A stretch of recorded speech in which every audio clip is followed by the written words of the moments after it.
So guys, Justin from Beartooth. We are going over how to properly use these prime board squat wedges. This could be an awesome tool to use if you are trying to automatically be able to squat and better as far as patterns go with increased dorsal flexion of the ankle without added mobility, right?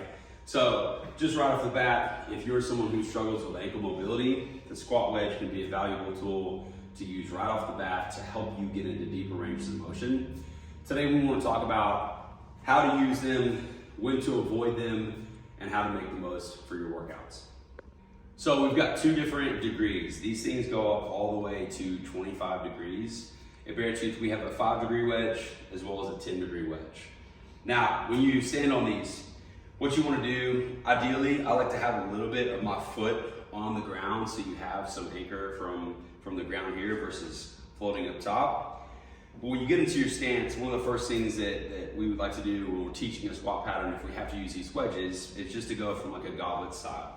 So from here, one of the things you can do is a goblet style squat, part of your foot on the floor, but you're treating this wedge as if it was the floor. So it's already gonna add increased mobility of the ankle. You don't want to compensate by changing your movement pattern from how you would squat on the floor. So it's the same thing. I'm not really thinking hips back first. For counterbalance, I'm thinking allow the wedge to increase or to help me keep my knee out over my toe, and then I'm back up.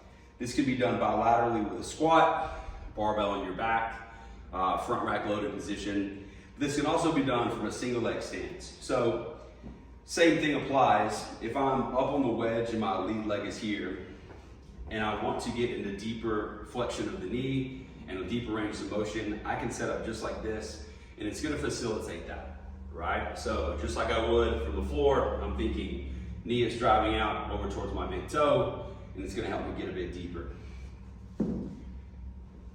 You saw Coach Elijah earlier in the demo videos kind of give you some variations of how to use this. This is an awesome tool, but you also have to be aware of where you're at with your squat progressions.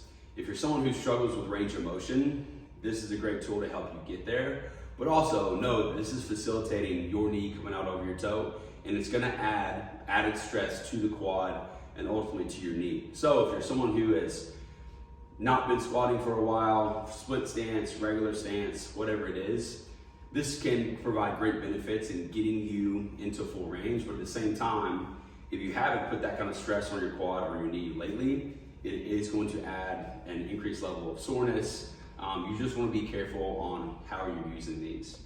One of the other things that we like to do from whether it's like a return to play or just getting back in the swing of things to make sure we're getting strong at the knee and the quad is a single leg.